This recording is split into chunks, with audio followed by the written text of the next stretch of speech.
Hey everybody, welcome back to Burning Rome Rants. Yeah, long time no see everybody. Well, I thought this video would make a good discussion point. Recently in my school, I've been assigned a reading notoriously known as Custer Died for Your Sins, an Indian Manifesto. As most of you recognize, I am Native American. I have said this several times in videos and mentioned it offhand, and sometimes on Twitter if you follow me there.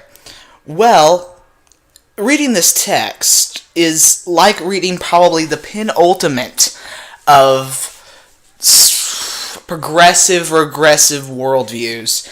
And the reason I bring it up is this was written in the 60s. A time of everyone knows of great social change. Well, the reason I decided to bring it up is a lot of the inherent talking points within the text are something that we see currently today, kind of sprayed back at us like we see on things like social media and Twitter and YouTube and Facebook and all that. One of the common ones, and this is one of the common ones, in a chapter referred to as the Red and the Black, Deloria, which is the writer, he argues for segregation during it. States that the ethnicities cannot get along, and that it'd be best if they went and founded their own little corner of the world, or corner of America, and just create their own state. This is, in a modern sense, what we see now with the safe spaces and what happened at the University of Connecticut with the segregated dorms ordeal. We're starting to see kind of a resurgence of an inherent view of segregation. Well, the next portion is this is a common reference into the text, starting in that chapter and being repeated throughout from then on forward. It often is the repeats of the summation of that there is no white culture. That is an inherent one that comes back quite frequently. That they don't have a culture, that they're a parasite, etc., and so on. Kind of what we see from the mouthpieces of social justice nowadays. That it's that inherent view. It's just alarming in a way that modern progressive talking points have evolved so little in this time, from the 60s to now, that they are the same spewing talking points that they were saying then and saying now. It's just the main difference is that they have institutionalized power at this point in history. I find that mostly fascinating. Delora, just to give some background on the man, is he was born on the Pine Ridge Reservation, grew up, went to college, got a degree in history, and got all self-important. That's pretty much the nice little summarization of his inherent worldview. He often, ignorantly, argues that Native American tribalism, is the unification of the tribes, is what would outdo in a civil rights struggle. What he doesn't seem to understand is that Native Americans as a general people group tend to be very ruggedly individualistic. Everything is about the individual, and what works for this group or this people is singular to them, and then that goes back down through the various bands that exist within the United States to the individual person, such as things like mourning wars and other other things, even up to the point of what is good for you. So people do have this unique flourish, and he argues against that.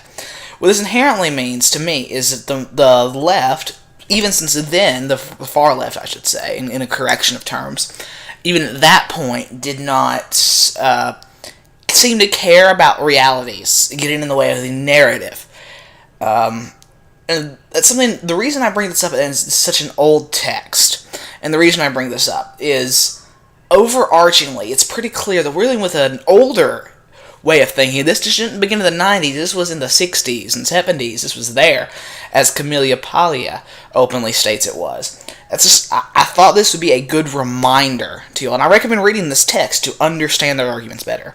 But a good reminder that we're dealing with an ideology that has been around for so long and has infected the minds of so many, that where it came from is just, it's heinous in a way.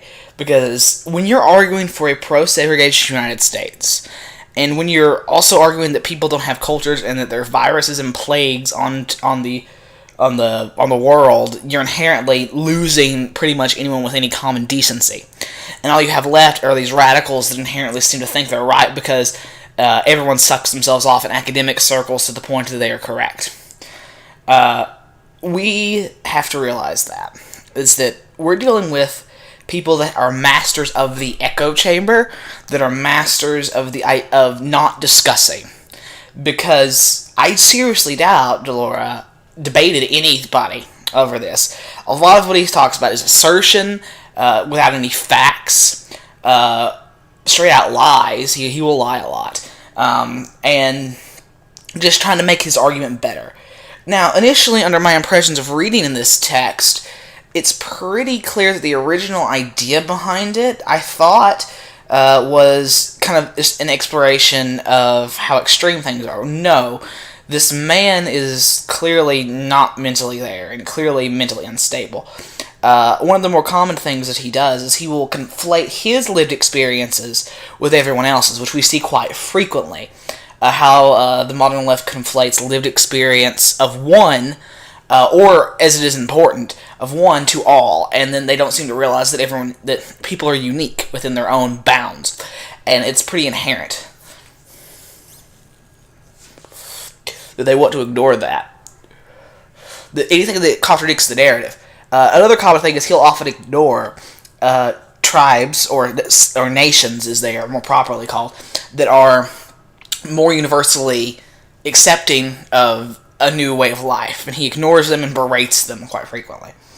Also, I've noticed, very much like the left as it is in the modern sense, his entire worldview circles around his people group, and I don't mean just Indian Americans or Native Americans, if we, I guess, proper.